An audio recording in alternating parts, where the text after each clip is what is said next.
Kürdistan'ın nadide güzelliklerinden biri de üzerinden güneşin hiç eksik olmadığı Van şehridir.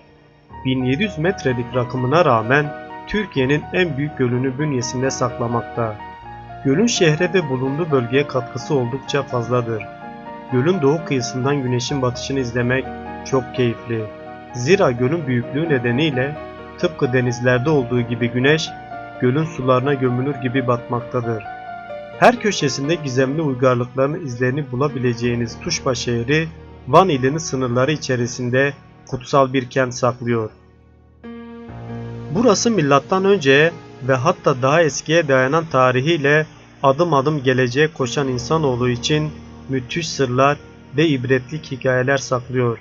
Doğu kapısından girdiğiniz anda şehir kulağınıza fısıldıyor. Dağınık olduğuma bakmayın. Burada önemli yaşanmışlıklar var. Taşlara dokunursanız anılarımı hissettirebilirim dediklerini duyabilirsiniz.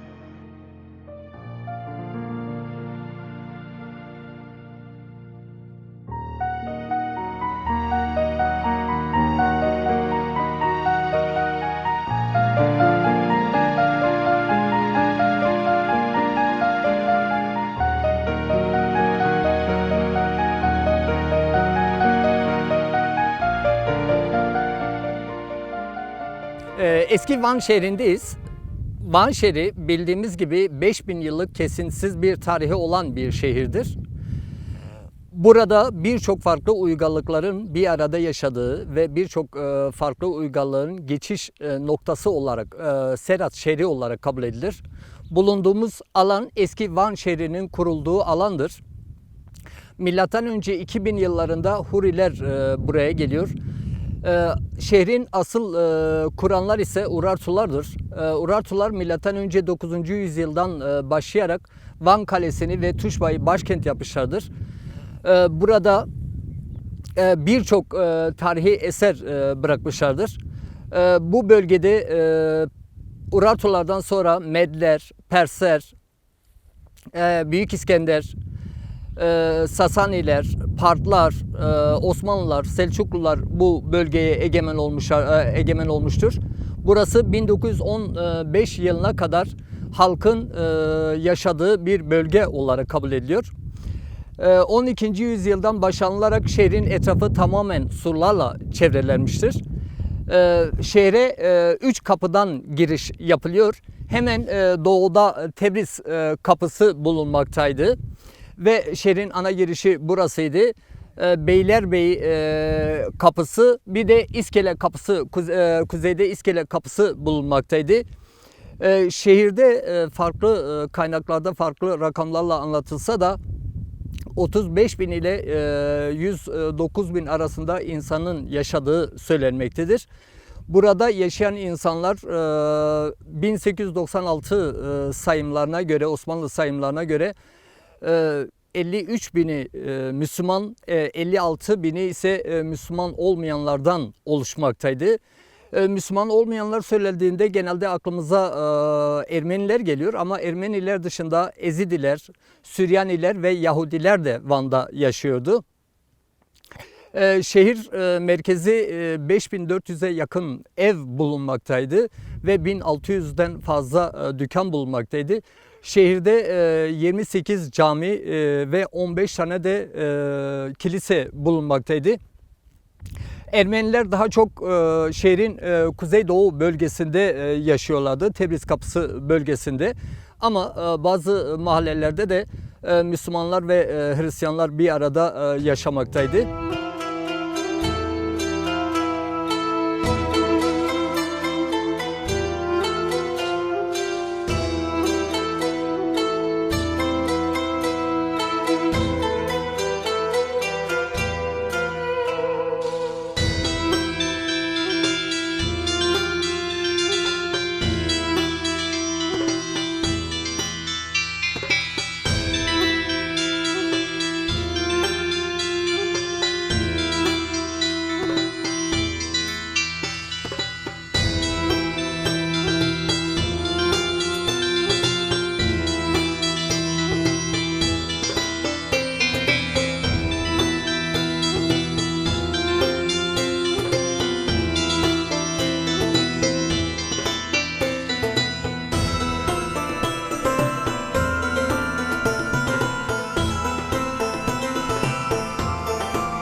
Şehir 1914 yılına kadar ayakta olan bir şehirdi. Özellikle 1896 ile 1915 yıllarında gerçekleşen olaylar şehrin tamamen yakılıp yok olmasına yol açtı. Şehir bu dönemde 1915'lerde tamamen boşaltıldı ve o dönemin seyyahlarının anlatımlarına göre 1915-18 yılları arasında şehirde hemen hemen hiç kimse bulunmuyordu.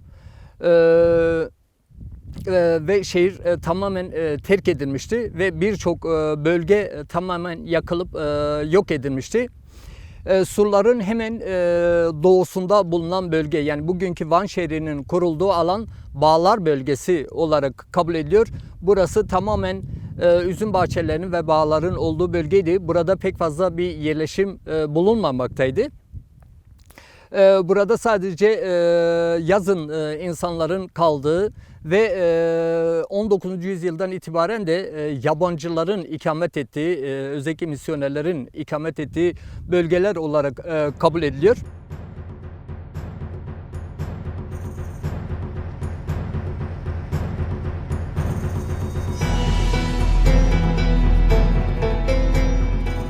Tuşba şehri bir açık hava müzesi gibi. Her dönem kesintisiz yaşamın devam ettiği şehirde farklı uygarlıklara ait eserlere rastlamak mümkün. Kaynaklar ilk defa eski Tuşba şehrine Hurilerin ayak bastığını belirtiyor. Tabii ki bu şehri asıl kuranlar ise Urartular. Urartu Krallığı'nın başkenti Tuşba, Van Gölü'nün kıyısında, Van ilinin takriben 5 kilometre batısında Van Kalesi adıyla da anılır.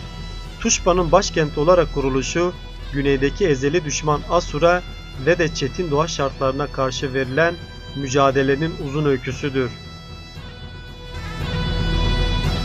Her ne kadar başkent Tuşba'nın 1. Sarduri tarafından M.Ö.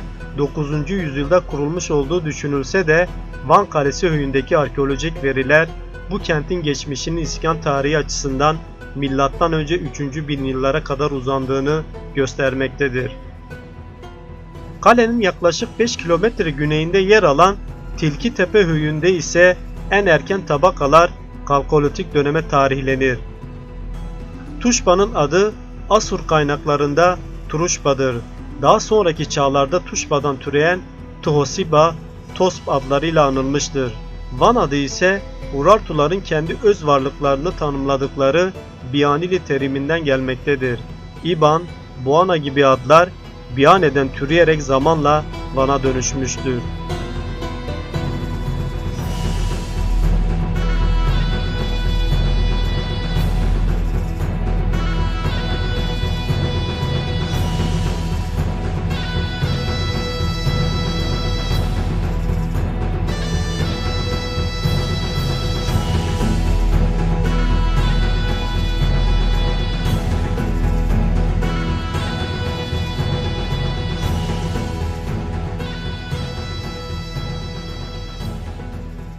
Urartular kendi dönemlerinin en süper gücü olarak kabul ediliyor. Urartuların en fazla mücadele ettiği Asurlar, İskitler, Kimerlerdir. Urartular özellikle demir madenciliği konusunda uzman olan bir uygarlıktır. Urartular şehrin birçok bölgesinde su kanalları, bentler yaparak burayı tamamen tarıma açtılar. Daha çok tarımla uğraşan bir topluluk. Bu nedenden dolayı şehrin çok uzağında, 86 kilometre uzağında kanallar yaparak şehre su getirmişlerdir. Bentler ve barajlar yapmışlardır ve burayı tamamen tarıma elverişli bir bölge yapmışlardır. Bugünkü Van şehrinin bulunduğu bölge Bağlar bölgesi olarak kabul ediliyordu ve burada tamamen halk tarafından tarım yapılıyordu. Urartular daha çok el sanatlarında kemerler, fibulalar, kazanlar yapmışlardır. Özellikle maden işlemeciliği konusunda uzman olan bir uygarlık olduğundan madenlerin önemli bir bölümünü diğer ülkelere ihraç etmişlerdir. Van Kalesi'nde Urartulardan kalan 7 tane kaya mezarı bulunmakta. Bu kaya mezarları bir ana giriş ve yanında 2 odadan oluşuyor. Burada yapılan çalışmalarda Urartularda ahiret inancının olduğunu gösteriyor. Çünkü genelde gömülen kişilerin çoğunun odalarında onlara ait özel eşyalar da bulunmaktaydı. Soylular ve kralların mezarları kayalara oyularak yapılıyordu.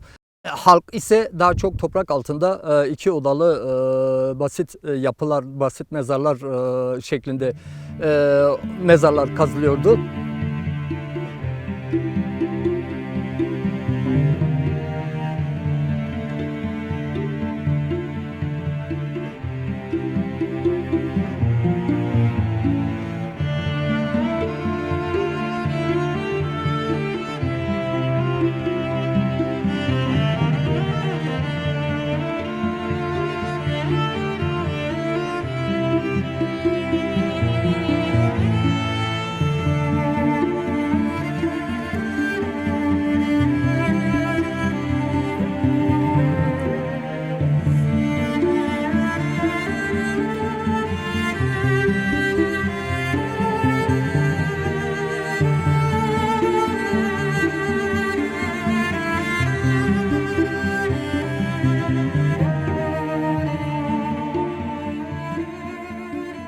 Urartular o dönemin uygarlıkları gibi çok tanrılı bir yapıya sahiptiler.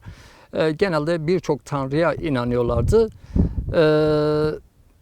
Urartularda ahiret inancı olduğunu anlıyoruz. Bu da yapılan kazı çalışmalarda mezar odalarında ortaya çıkan kişilere ait mezarlarda özel eşyaların bulunması bunun kanıtı olduğunu gösteriyor. Urartular sadece kendileri değil aynı zamanda köpeklerine de çok değer veriyorlardı. Dünyada en çok köpek mezarının bulunduğu veya sahipleri köpekleriyle birlikte gömülüyorlardı. En çok köpek mezarı bu bölgede bulunmuştur. Urartular hemen hemen bütün şehirlerinde 2 tapınak yapıyorlardı. Bunları biri soylular için daha çok sedallerde bulunan tapınaklar, biri de şehir merkezinde bulunan tapınaklardı.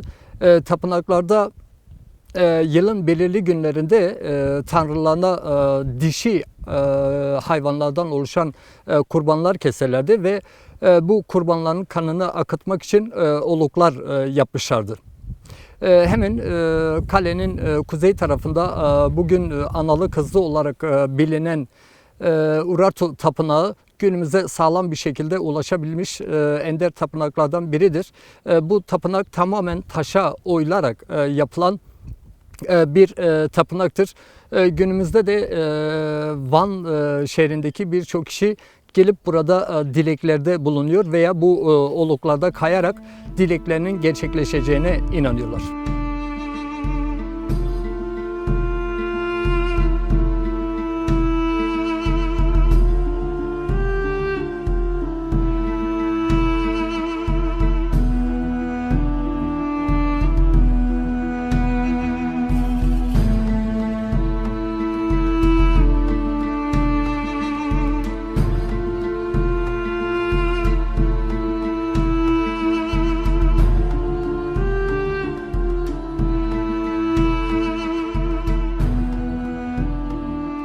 Tuşba şehrinde çok önemli tarihi kalıntılar mevcut.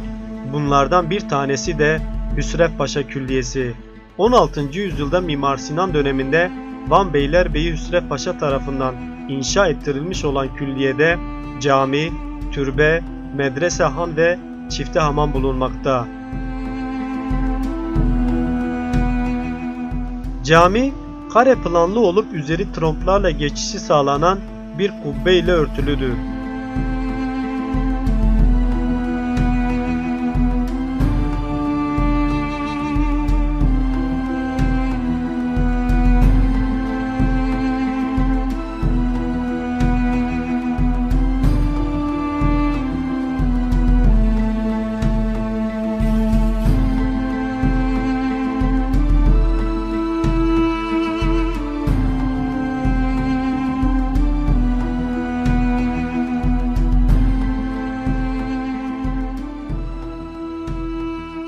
Arkamdan gördüğünüz yapı 16. yüzyılda Mimar Sinan tarafından yaptırılan Hüsrev Paşa Külliyesi'dir.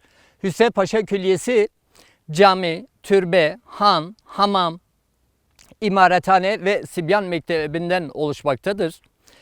Cami kare planlı ve üzeri tek kubbeyle örtülmüştür. Yapının güneydoğusunda daha sonradan altıgen şeklinde bir türbe eklenmiştir. Türbenin mimarı Mardinli Abdullah Bey'dir. Son cemaat yeri yapının hemen kuzeyinde yer almakta. Bu yapı 1915 Birinci Dünya Savaşı sırasında yıkılmıştı. Bitlis Vakıflar Dairesi tarafından onarılarak günümüze ulaştırıldı. Yapıda U şeklinde bir medrese bulunmakta. Aynı zamanda üzeri kubbeli kare şeklinde bir imarethane yani aşevi bulunmakta. Bu yapı kesme taştan yapılmıştır. Gövde oldukça kalın tutulmuş. Minare ise yine kaidesi kare olarak inşa edilmiş. Tek şerefiye ile tutulmuştur. Yapı tamamen kesme taşlardan yapılmış.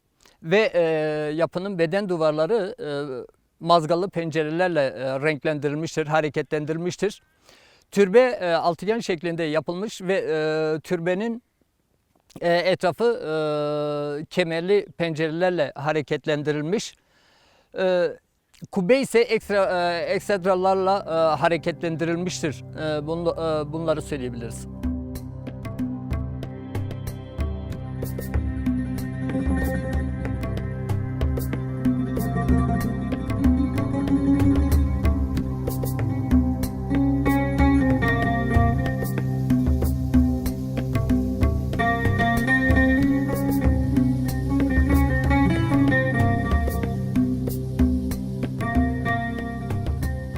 Eski Tuşba şehrinde gezip görebileceğiniz çok nadide eserler bulunmakta. Surt Vardan Kilisesi de bu önemli eserler arasında yer almaktadır. Tavan ve etrafı yıkık halde olan Surt Vardan Kilisesi ayakta kalmış mimarisiyle size selam verecek. Dikdörtgen bir alana oturan yapının ortada merkezi kubbe ile örtülü olduğu anlaşılmaktadır. Apsisin iki yanındaki hücrelerin önündeki duvarlarda geç dönemde yapılmış geometrik desenli boyamalar ile figürlü süsleme izlerine rastlanmaktadır. Kilise ve manastırlar 1915 Ermeni-Süryani soykırımından sonra talan edilirken çok az bir kısmı ayakta kalmayı başarabilmiş. Döneminde eski Tuşba şehrinde çok sayıda kilise olduğunu biliyoruz. Çifte kilise, Surt Vardan bu kiliselerden sadece birkaç tanesi.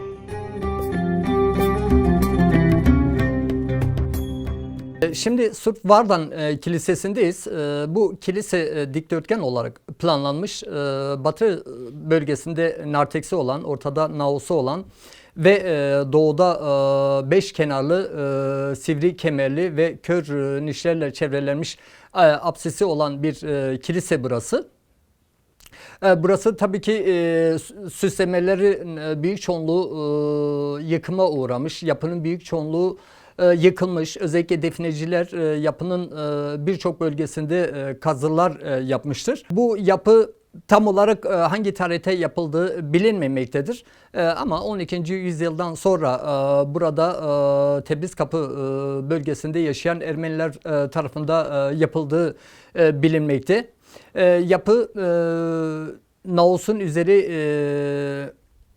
ekstralarla kaplanmış. Apsisin üstü ise kubbeyle örtülmüştür.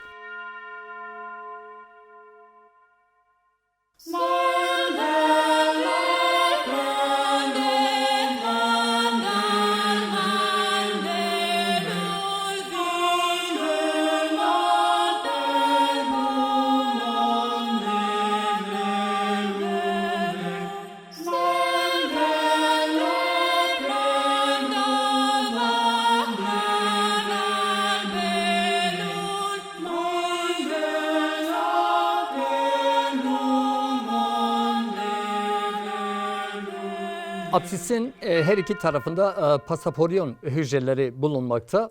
Bu hücreler de gördüğünüz gibi büyük bir zarar görmüş. Yapının özellikle apsisi kısmen de olsa sağlam günümüze ulaşmış. Diğer bütün bölümler ise moloz yığını haline getirmiştir.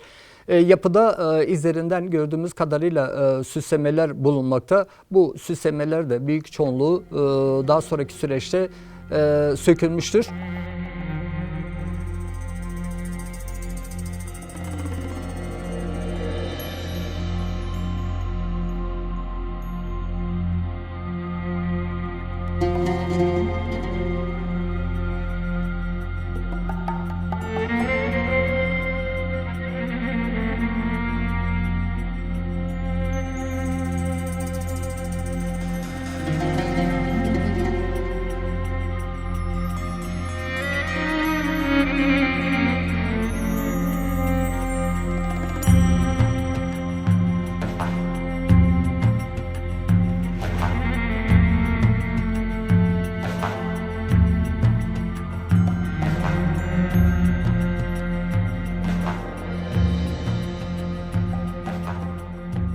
Eski Van şehir merkezinde yaklaşık olarak 15 kilise vardı ve bu kiliselerin büyük çoğunluğu küçük kiliselerdi.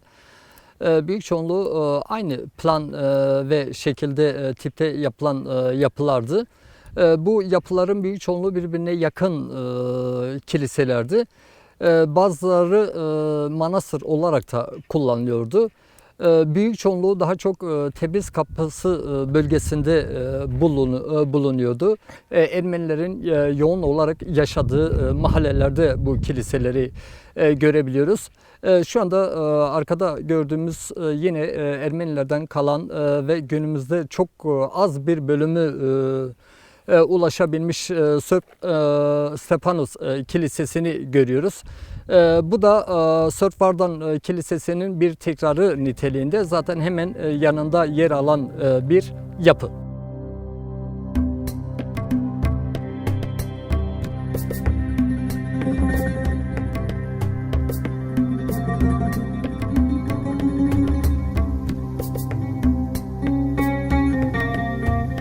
Tuşba şehri tarihi ve acıklı hikayelere sahne olmuş önemli bir mekan. Kilise, cami ve türbeleriyle her daim önemini koruyan bu görkemli yer ziyaretçilerine ev sahipliği yapmaya devam ediyor. Uzun yıllar Urartulara başkentlik yapan Tuşba, diğer adıyla Van Kalesi, tarihe damgasını vurmuş harika bir yer.